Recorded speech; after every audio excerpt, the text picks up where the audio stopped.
there's something about you which is stronger than the mind. The mind can be your friend and the mind can be your enemy. You worked so hard for it. Now you have it. Enjoy it. But you can't enjoy it if all the time you think about last week or if you think all the time about what happens in the future.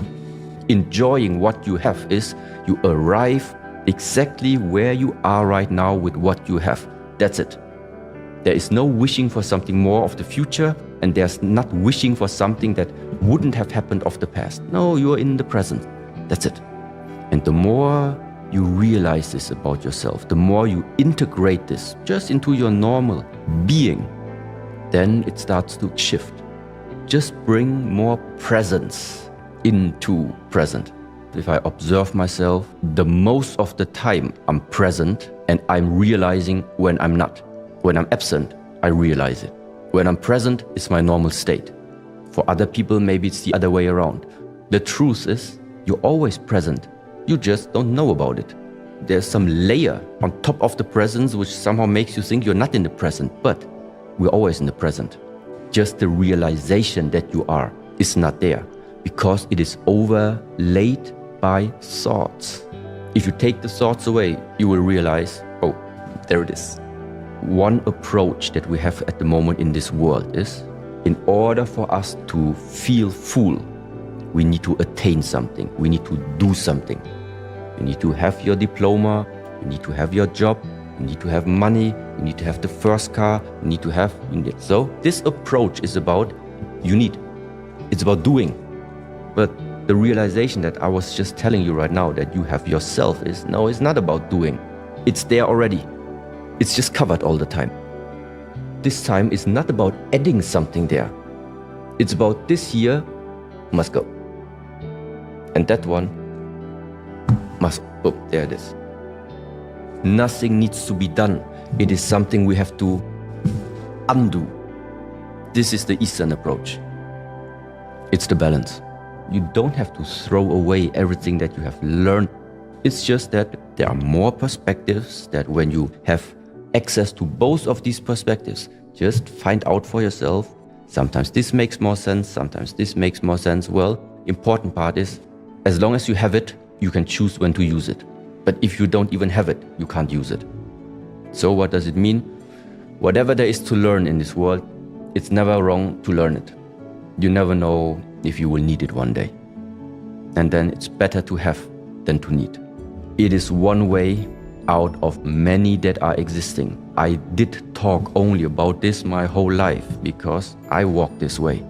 It doesn't mean it's the only way. It's just because I walked it for so long, it is my understanding of how these practices interfere or are connected with building up a life that you think is worth living. That's it. What is the Shaolin practices doing for me? Help me build up a life, a quality life. That's it. But ultimately, it's the mind. You make your body strong. You have movements that on the one side also sometimes are quite aesthetic. And it's so nice and whole for me. There's everything involved. There is diet involved. There is structure involved, like when would it be good to wake up? When is it good to go to sleep? And all of these things. So it's a whole nice, let's say, culture, tradition. This is what I find so nice about it. That the search is over. You don't need to search for like, here I take this yoga practice, and then from here I take the breathing exercises from here, and from here I take like the dancing moves, and then you have like a mix-up menu. But mix-up menu maybe gives you the feeling of you have some freedom. Yeah, but structure gives you direction. You eat at 8 o'clock, then you have training from 9 until 11. When you finish the training, you're hungry already. But you need to wait until 1 o'clock. Cannot eat in between. Yeah, but why can I not just go to the kitchen and eat when I'm hungry? Because this is your mind telling you. But there's something about you which is stronger than the mind.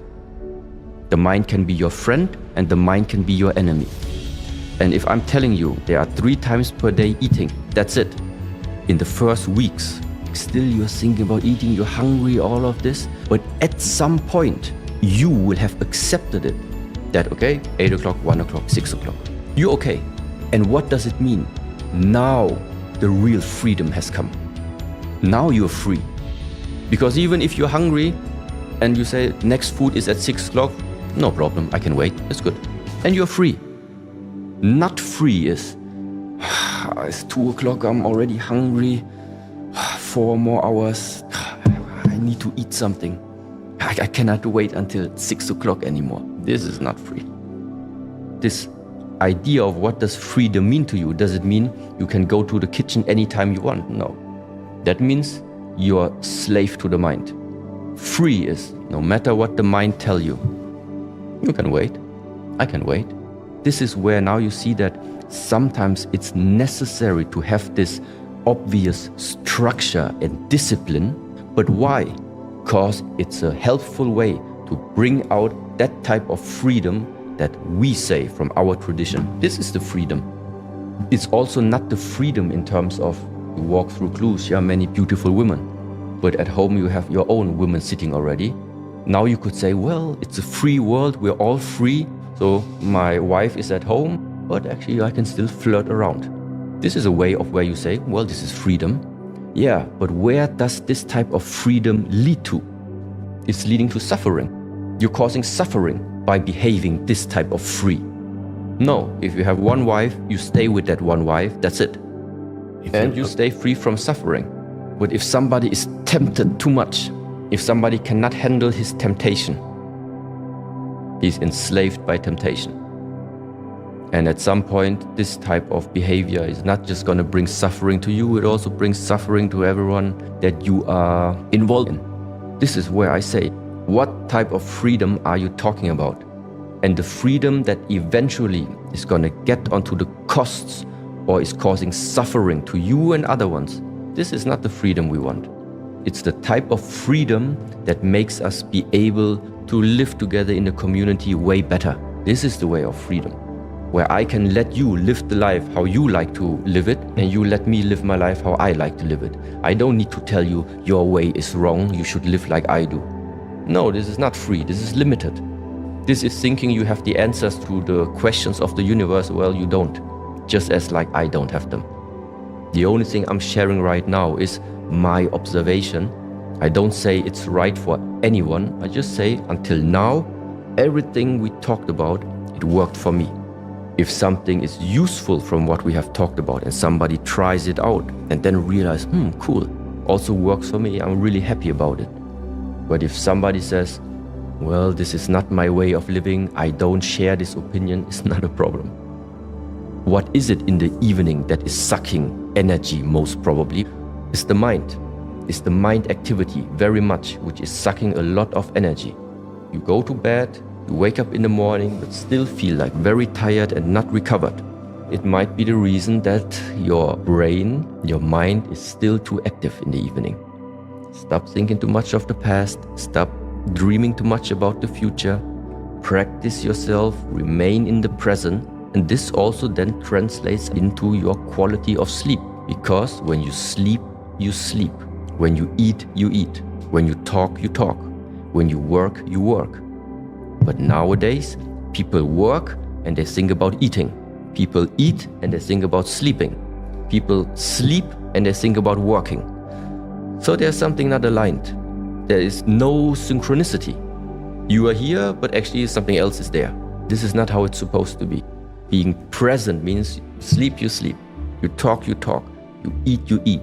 You walk, you walk. You drive, you drive. You listen, you listen. This is ultimately where all of this journey goes. And then the amount of sleep is not so important, but the recovery rate is very, very different. I'm happy if I have 7 hours. When I have 7 hours, I'm happier. 6 hours is quite limit. So 6 is really limit. I can maintain even 5 or 6 hours, but after a few days, I feel it's not good to continue like this. Because then you're starting to really burn some energy which you cannot recover anymore. Very interesting now when it comes to that word energy, how it is related to diet, breathing, and lifestyle. The quickest way to change something about the way how you feel during the day or energy state are these 3 things. diet, breath work, and lifestyle. If you have good, nutritious food, if your breathing apparatus is working properly, and if your lifestyle, let's say waking up at a certain time, going to bed early enough, having enough sleep, if you maintain all of these three things, chances are very, very good that your energy level is proper.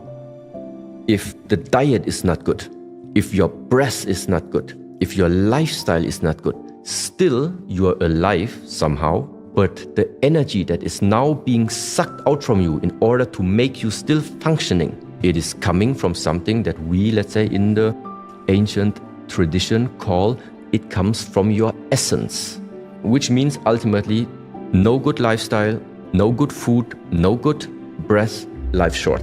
You die early. Very simple. So that's it. You have some mindset where challenge is not an obstacle for you, where difficulties in life is nothing that stops you, but a challenge in life, a conflict that comes up. Everything that makes you feel uncomfortable at the first glance, it's nothing that is depressing you. It is something where you actually realize that is the next area of my growth.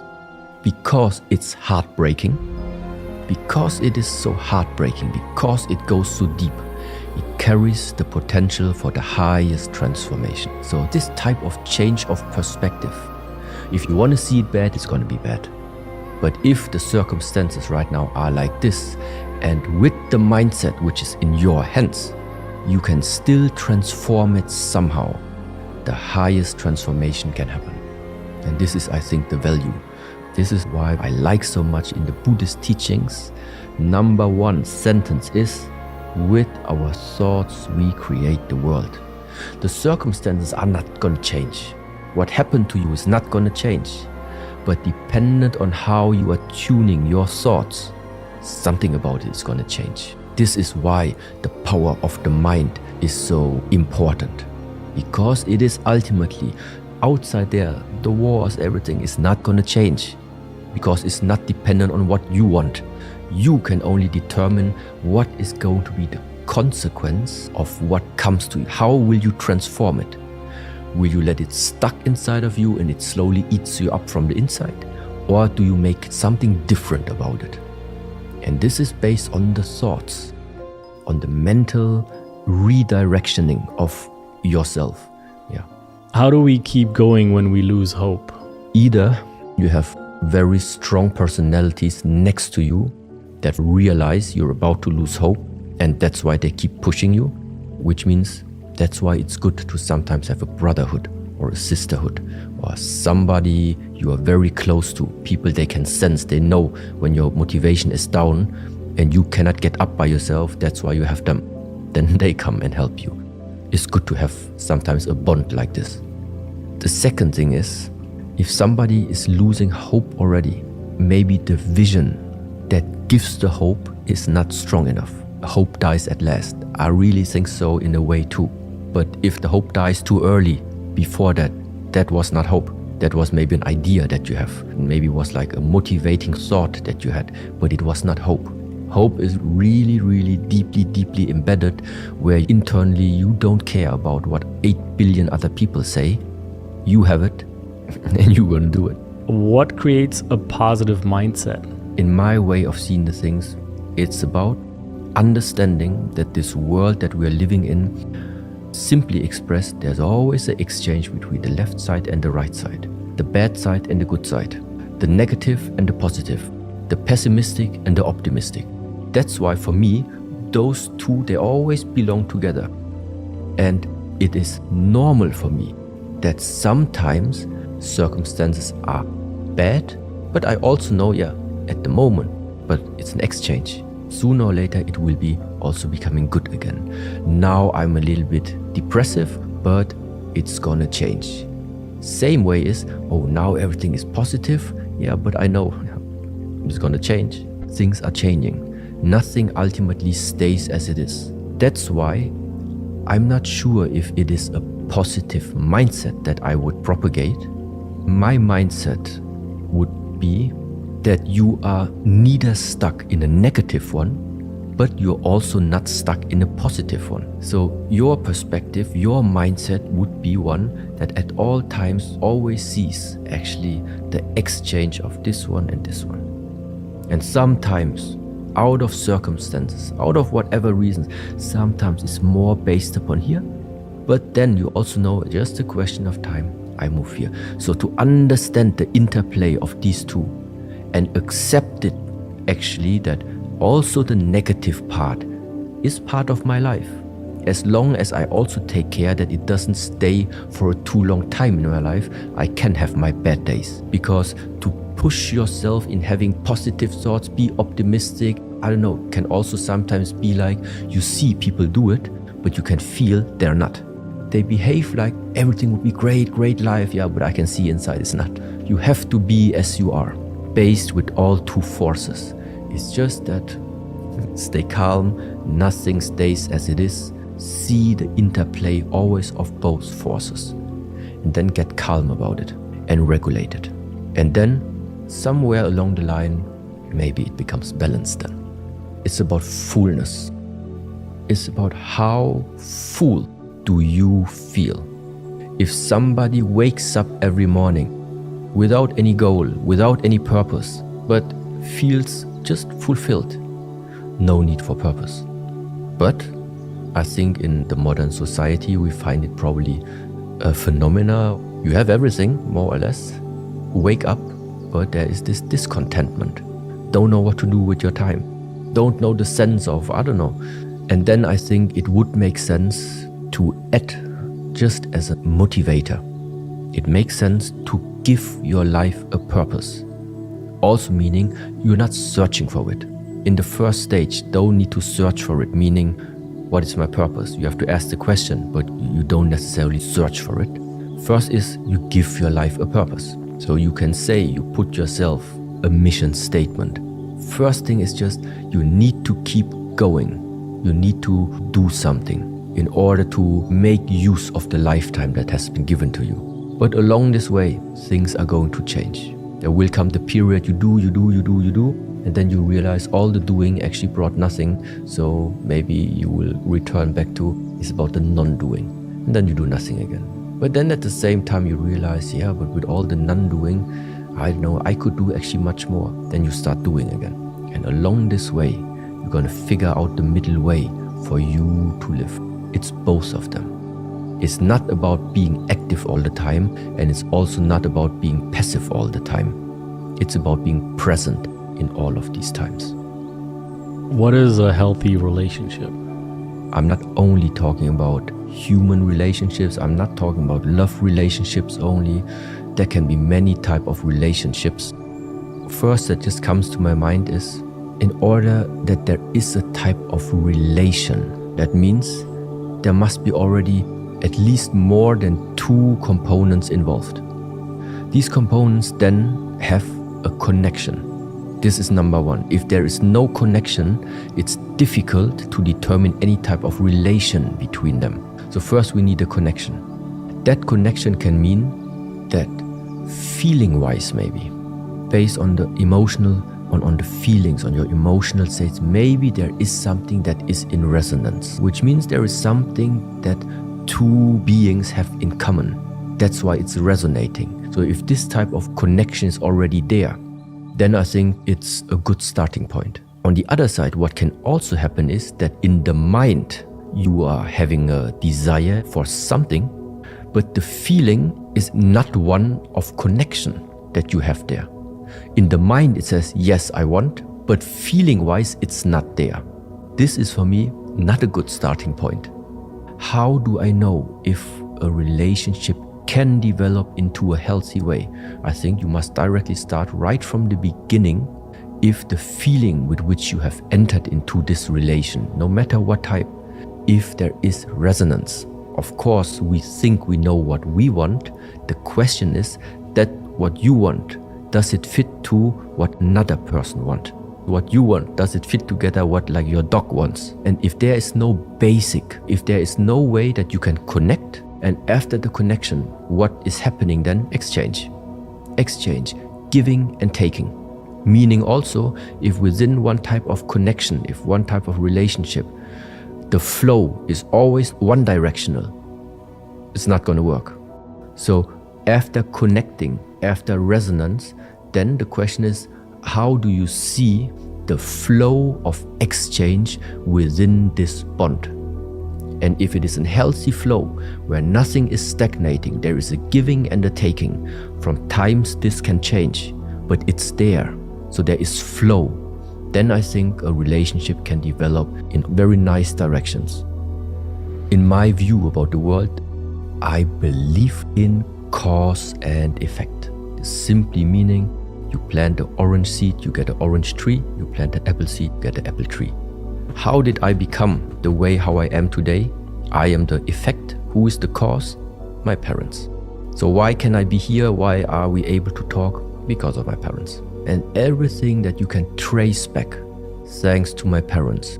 That's why there is gratitude. Why can I do in the martial art field the things that I can do? Because I had teachers that taught me the things. Gratitude to all of the people, all of the masters and teachers that taught me these skills, taught me these methods.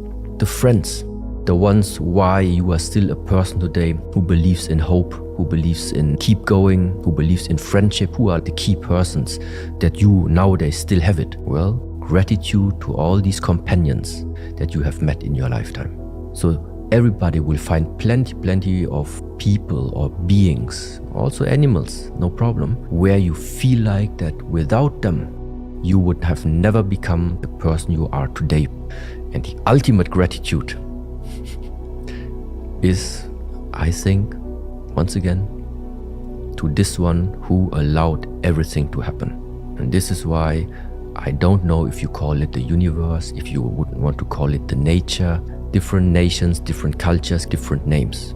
But there is probably something that we cannot just give a name, but without it, we would all not be here.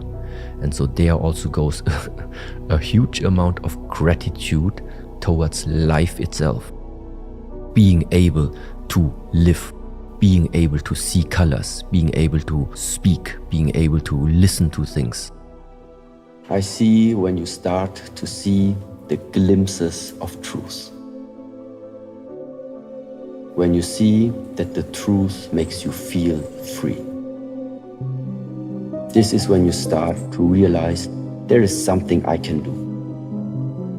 Only one of these moments must come. And if you pay more attention to them, more of them will come. How long do you have to keep up the structure? Until you realize that you don't have to be the slave of your mind. In our approach, this is the beginning to freedom. To not be enslaved again only by your mind. Because the mind is way less than what you can become. Or the mind is way less than what you actually already are. But the mind is too dominant in many people's lives. So all of this structure here is for what? To realign and to give you a new perspective about how you should see the relationship between you and your mind. And the relationship is that you need to master the mind and not the mind is mastering you. These are two different ways. But ultimately, you will not need any type of external structure anymore. Once you have understood the core, once you have the essence, I think then all structure you can lay down. Discipline means you just do it, no matter what you think of it. You don't want to make it, you still make it. You want to stop the training, but you still make it. There is no excuse because you just simply have, in a way, the order. It is important, but there are many more things that you're able to work on. You can learn to become more patient. You can learn to live a life with less judgment. You can start observing more instead of judging. Start to live a more honest life, less lying, less lying to other people, less lying to yourself. It's not just discipline. There are questions, so what is the most important? Everything is important. Everybody in this world will have the chance and will have access to practice in self-mastery. There are many of these things which in the beginning make it maybe easy for you to get a feeling of security, get a feeling of safety, and because you are safe, you are able to open more up. But I think a good life is when you live this life to the fullest, regardless of where you are, regardless of in which life circumstances you find yourself in. There are so many things we cannot influence. Everybody needs to find something, to find stability in whatever life you're living there. And even if it's in a war zone, they still need to find something stable there. Maybe they will never be able to leave their country, but even for them, there is the chance to find something stable about them and to make something good from this lifetime. And may it even be that in this complete war zone, they still have their close bond between their families, between their brothers, something like this, something where they feel this gave me strength, this gave me power. Even something like this can lead to a good life. To the question, where do I start? Find something in your own life at the moment or in the last week that made you feel not okay. And then start investigating it. What was not okay? Which area is it? What was not okay there? And then you figure out what are the 2 points supposed to be that you want to balance there. And how do you know that something is not in balance or that something is not in harmony? You simply know because you don't feel well. Or there's something telling you this is not correct, or it should not be like this, or you don't feel well. This is when you feel there's some disharmony. And sometimes, or oftentimes, is the balance between the expectations that you have towards persons, towards situations, towards things, and then the reality that you're meeting. If those 2 things are not somehow harmonized, if you don't find a way to make those 2 areas merge into one, you will constantly be in the struggle of this is how it should be and this is how it is. This is I want and this is I don't want. The first step is just to discover or look inside yourself and see what is there out of balance and what needs to be balanced.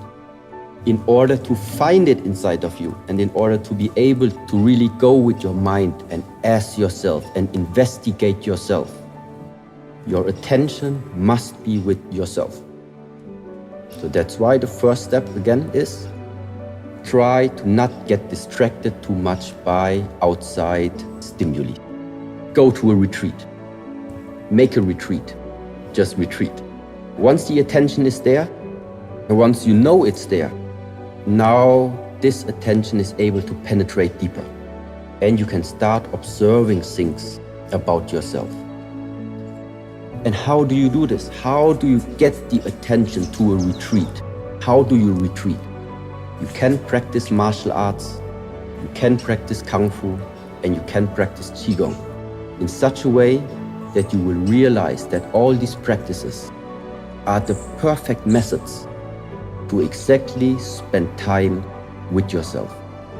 You realize for yourself when you are having the hard training and you were pushed to your limits, in the moment where you are reaching the limits, you don't have time to listen to the birds singing.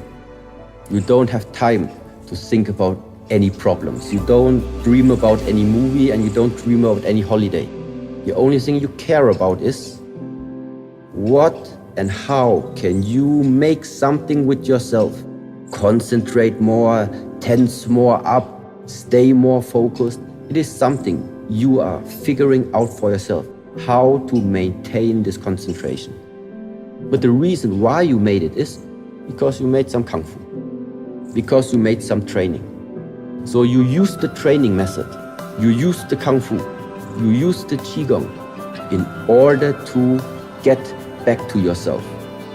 And this is why the Kung Fu and the Qigong are two very, very helpful methods in order to get access again to yourself. Invest your lifetime in elevating the openness of the heart for you. This is the elevation. But how are you able to elevate? How do you know at which level of elevation you are finding yourself? Well, this needs to be tested. What it means is, if you are still getting angry if somebody like takes your cup of tea or takes your cup of coffee away, I mean, it's still far, far away from being an elevated soul, from being an elevated being. If small things like this still bothering you. Could happen that more and more often you are just dropping something, you are losing something, people take something from you away, it always triggers the same level of your elevation inside of you until you master it, until you have come to the conclusion, okay, it cannot be. For the last 5 years, I'm exploding, I'm getting super mad whenever somebody takes my cup of water. So how often will this repeat again until you learn the lesson? And when this happens, it's gone. But now something else comes. Now maybe you start having a relationship, but all the time you are confronted with jealousy. And then you just observe yourself what happens when you are acting upon jealousy. Mostly the outcome is not going to be one that keeps the relationship alive on the long term. So if jealousy is a problem that you carry from one relationship to the next, to the next, to the next, and then one day you are wondering, why are you not able to keep up a relationship? Well, this is another type of challenge. It's another type that tries to trigger how much are you internally elevated, evolved, how much have you matured, have you grown inside of yourself. And the amount of tests, the amount of challenges, they are infinite ways how to test you. But one thing always stays the same. You need to find a way to overcome them. The only thing I realize is that I can be in two different states of the mind. I can be continuously being mind-based, and whatever comes on my mind, this is what I am acting upon. Whatever comes to my mind, I'm going to act on it. So just right now, if I feel like, oh, I'm hungry, so then I follow up on that thought. I walk somewhere, grab something to eat, come back here, eat. But another way, another state of the mind is simply that right now, for example, I'm talking with you. And of course, I can observe myself how maybe sometimes thoughts are popping up. The difference right now is that I am, first of all, not directly identifying with any of them. I know they have popped up, but they just have no relevance at the moment for the fact of that I'm speaking with you. This is at the moment what matters more to me than to eat or to drink something. But because I can see the thoughts popping up, this is why I can decide to not identify myself with it, because it has just come to my attention. This thought has only come to my attention, but that's it. Just because something comes to your attention doesn't mean you have to act upon it. One thing is to hold on to the thought. This is already the first thing that many people sometimes do. A thought comes up and you actively actually hold on to it.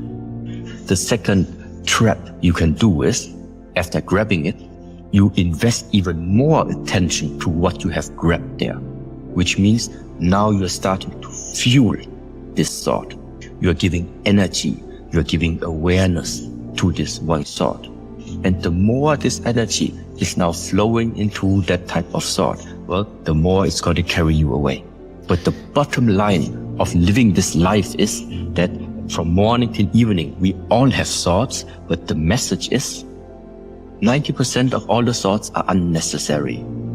They don't have a relevance for something that you really want to do when you wake up. If I were to talk with you right now, I have set my mind, I'm going to be concentrated, we have this conversation, and all the thoughts that pop up in between, it's irrelevant. So I can see them coming and I can see them passing. And afterwards, when we have finished this conversation and any of these thoughts start to pop up again, then I have still time now to decide, do I want now to follow up on any of the thoughts or not? So that means suddenly you have control. You have control over your 24-hour stay. If you eat, you eat. If you talk, you talk. If you sleep, you sleep. If you make a movement, you make a movement. This is the way of life. Nowadays, the problem is you talk, you think about eating. You are eating, you think about sleeping. You are sleeping, you think about moving. You are moving, you think about reading. Okay? For me, it's not, I don't want to be out of the body. The thing is, I don't want to be unaligned. This is what I don't want to be. Everything about me, I want it to be aligned. What I feel is what I say, is what I think, is what I do, is what I act upon. It's one way. It's not two options. So what is a very special moment? It is when no matter what you're doing, you just do. It's one. You're not thinking about what you're doing. What you think is what you do. It is synchronized as one. And this is what year-long martial art practice is doing, is training you, is displaying to you that there is a way how mind and body can unite to such a deep, deep level that it has nothing to do with thinking anymore. It's the pure expression of what you are, not who you are, of what you are. So if you want to have a specific outcome, there is a rational way of how to achieve this outcome. But what if the outcome is not in our hands?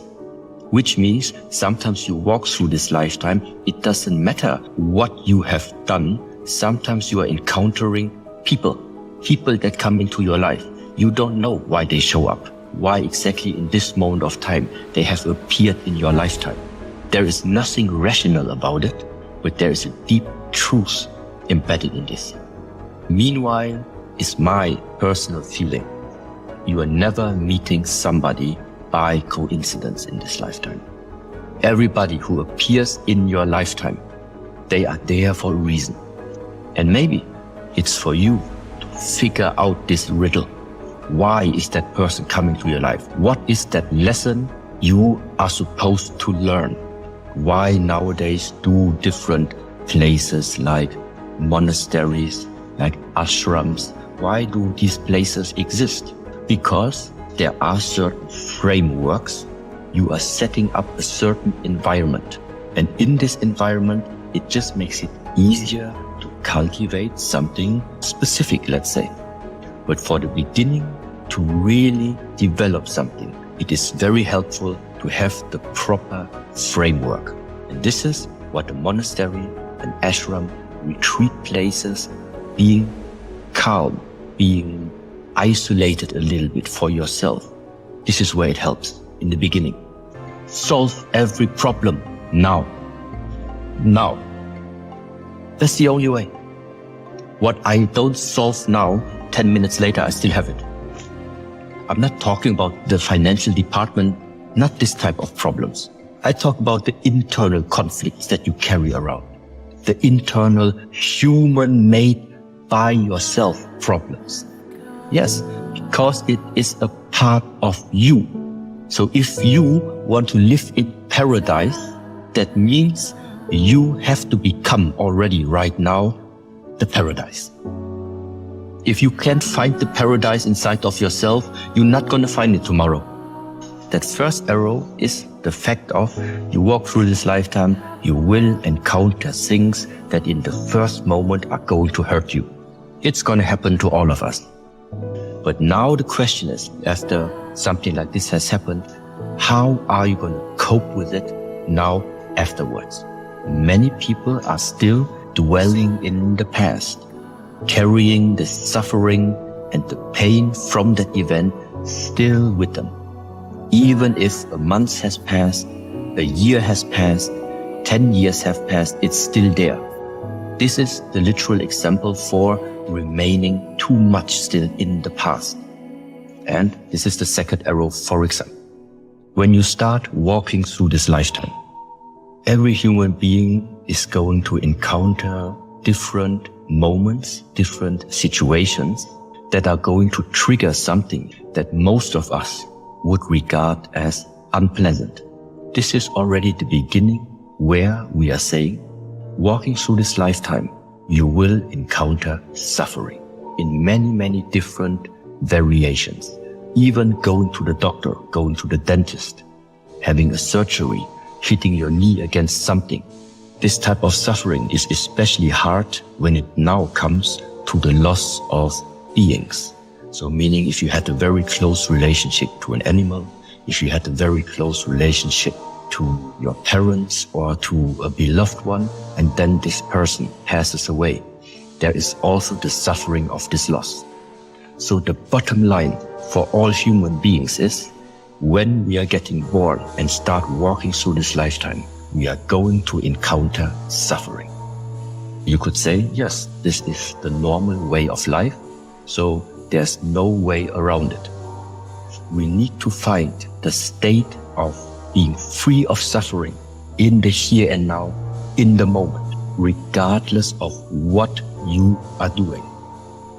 To experience the states of being free of suffering, one way to cultivate this are the so-called meditative practices.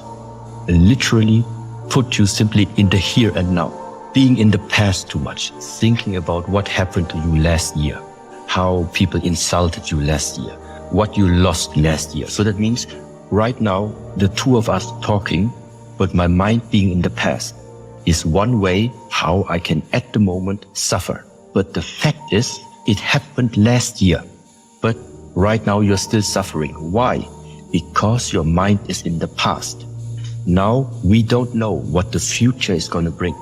I don't know how this year is going to evolve, in which countries the next war is going to break out. Oh, what's going to happen next week? What will I do when they come into my country? So at the same time, you can recall the sufferings also by spending too much time jumping into the future. So being in the past, being in the future, both of them are already sources where you're going to find suffering. As long as there is separation existing, separation from the present to the past, from the present to the future, from you to your surroundings, from good and bad, from having and losing, from living and dying. So the more your mind is based on either this or that, the more you see this separation, the higher the chances are, if you cannot find a way how to unite them, then it is automatically related to suffering. And so there's only one way how to reduce it, at least personally for everyone. Everything that you can observe in your lifetime, that you can observe from the moment you wake up in the morning, everything we are regarding as separated, figure out a way how to find the proper perspective and unite them. See that everything belongs together, regardless of if you like or dislike, because this is also separation, liking or disliking.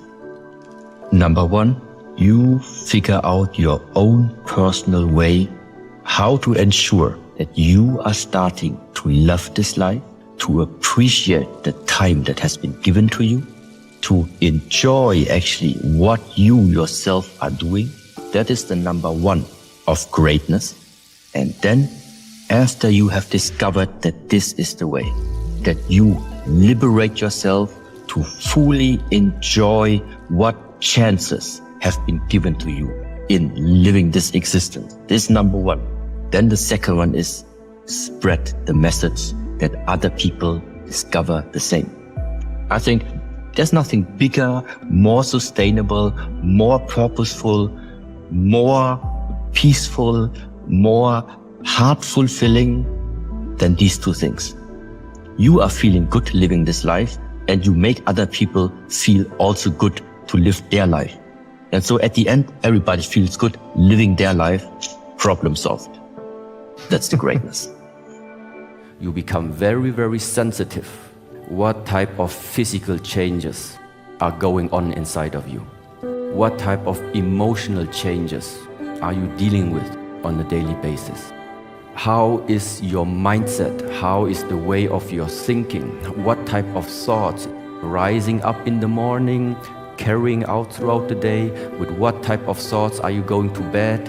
What type of things are you dreaming? If you are numb, if you are sleeping, you are simply unaware of all of these things that are happening within a 24-hour, within a 7-day week, and within the 30 days month, and then within the whole year, and then within 100 years, one lifetime.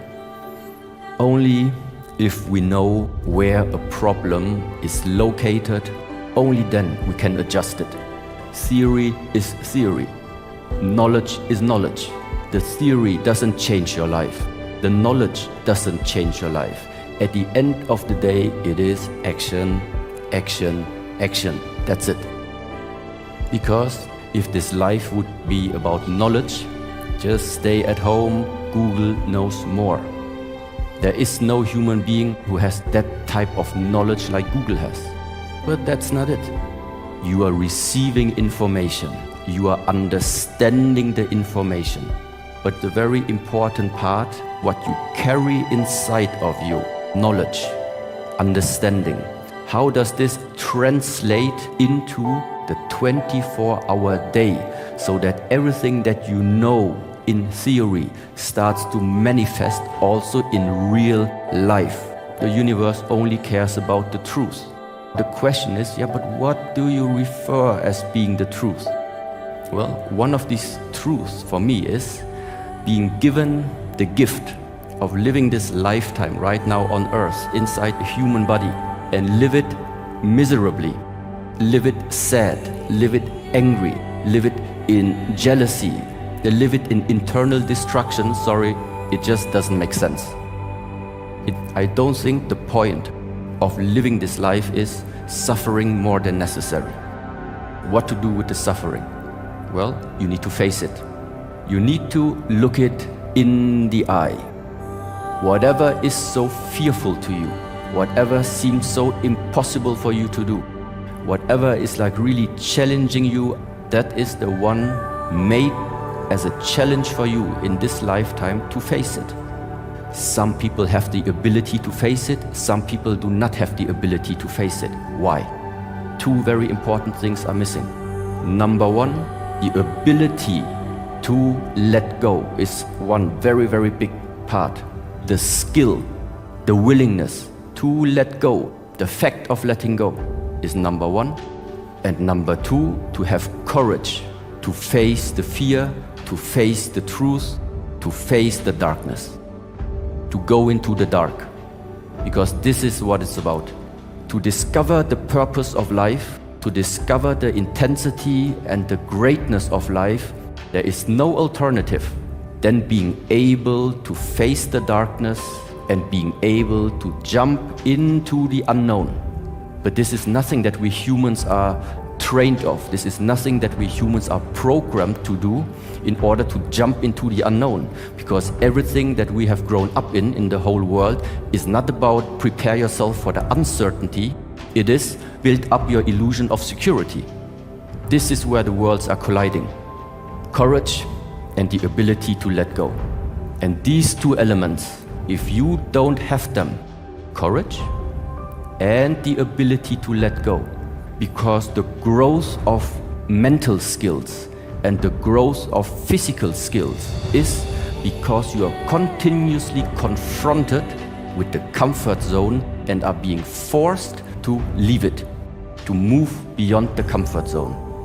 Something hurts, but it's okay, let's go through it. Pain is not gonna stop us. It's just an indication this is where, at this moment in time, our limit is. And because we understand this on the physical level, it starts to transcend and translate into the mental way of thinking. If the suffering is there, I'm not gonna run away from it, I'm not gonna ignore it, I'm gonna find a way to overcome the suffering. And this is the very, very important distinction. What I think this life is about. To overcome the suffering. Not to ignore the suffering, not to run away from the suffering, not to create your dream world in order to not face the suffering. No, the suffering is there, the enemy is there, face it. If you're not strong enough to face it at this moment, invest your lifetime to make yourself strong enough to one day be able to face it. In my world, if you don't face it, it will always be part of your existence. Why is the mind so important? It matters. If you wake up in the morning, what are you thinking when you wake up in the morning? And if you already wake up with conflict in the mind, with unsatisfaction inside the mind, wake up with a feeling of lack. I wake up, I have to do something quickly because I don't have it right now. Whatever it is. So running after something. Why do you chase anything? Because you're in a state of lack. Something's missing. If you would have it, why would you chase it? And now the question is, where does this lack come from? And now come back to the child. The child, the incarnated soul, the incarnated spirit, when it comes to the earth, whoever made it possible for that child to come. You can call it God, you can call it the nature, you can call it the universe, no matter what. This force, this power does not make mistakes.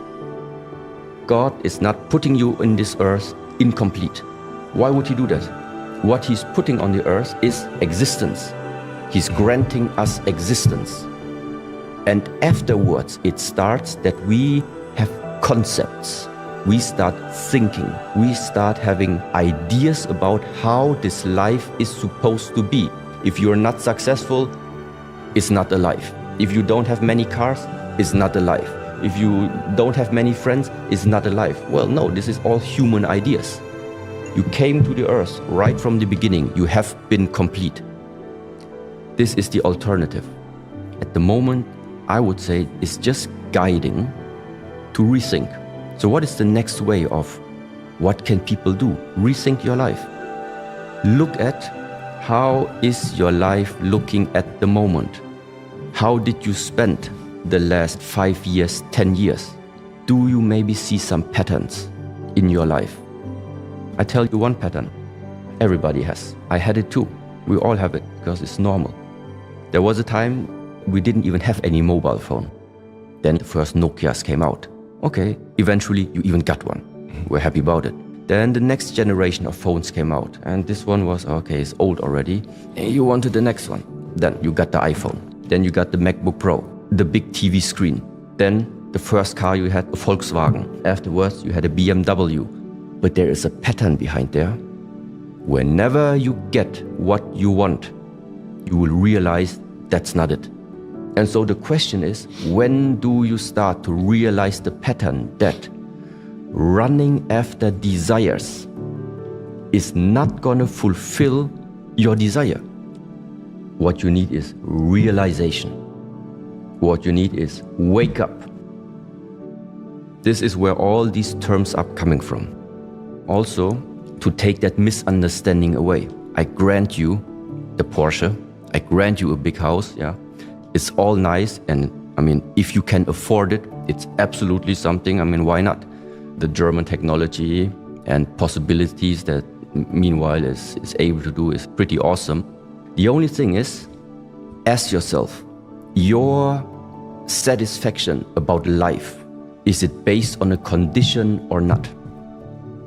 Because this is what I would see right now.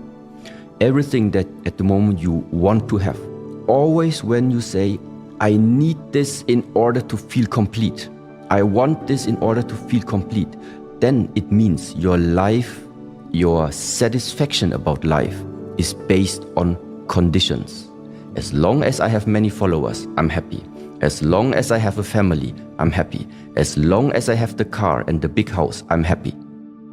The fact is, you do not have a guarantee.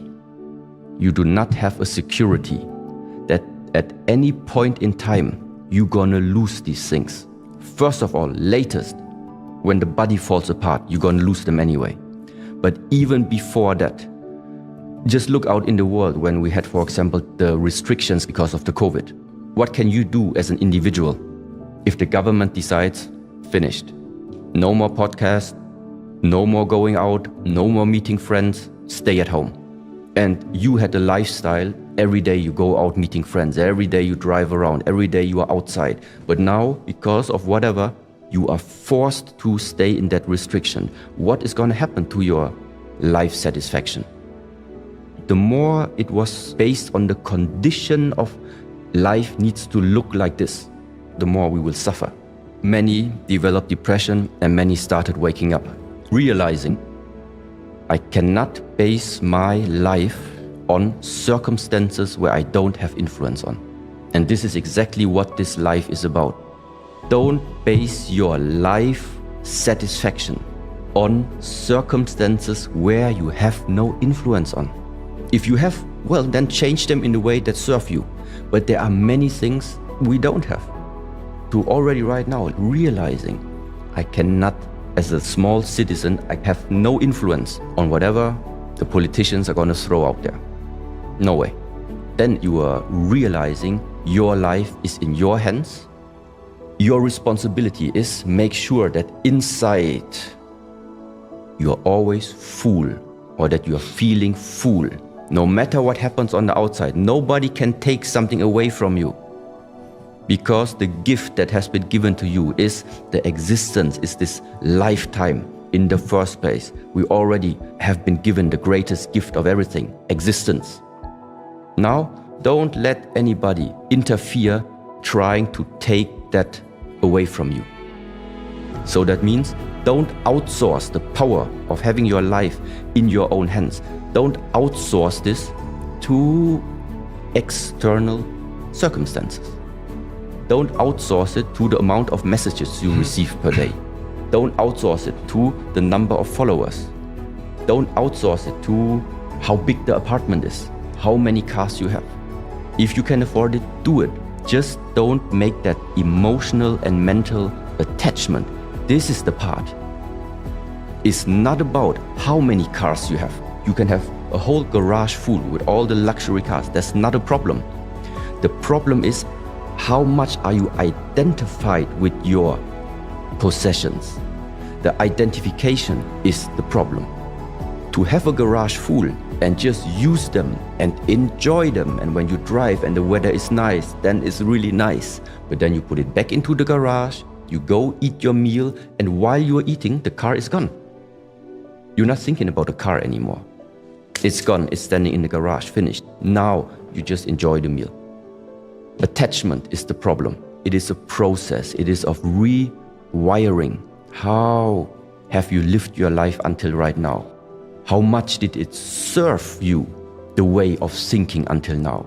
And how much also did it limit you? These are all things every individual has to ask for themselves. I'm not giving you anything right now. I'm just saying something, which is, let's say, my view. And you have to ask yourself, what is it from what you have heard until right now that in a way resonates with you? You observe this pattern in your own life.